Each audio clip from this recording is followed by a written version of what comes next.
Bonjour à toutes et tous. Alors aujourd'hui, j'aimerais aborder un principe essentiel de l'entraînement de respiration.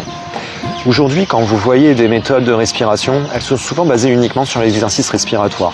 On vous parle de respiration fonctionnelle, de méthodes ceci, cela. Ce sont souvent des exercices qui ont été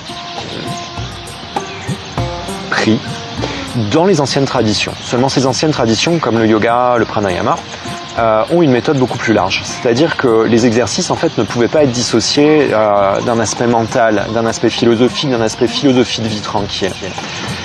Et le principe fondamental, avant de démarrer les exercices, que l'on oublie souvent de vous dire, c'est qu'il faut juste se relaxer un peu, s'apaiser, avoir un petit sourire sur le visage, être nonchalant dans ses mouvements. Alors pour arriver à ça, il y a un entraînement. Un petit entraînement, c'est pas grand-chose. Mais déjà de base, en fait, pour démarrer ça, il faut simplement que vous vous le rappeliez avant de faire les exercices. Suis-je un petit peu plus nonchalant? Suis-je un petit peu plus relâché dans mon corps?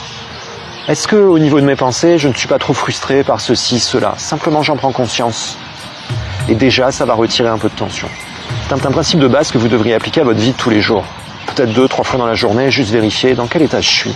Juste relâcher un peu et recommencer ma journée. Voilà. Principe essentiel dont je vais reparler souvent parce que je trouve qu'on n'en parle pas assez et qui est aussi important que les exercices. Je vous souhaite une très bonne journée et je vous dis à très vite.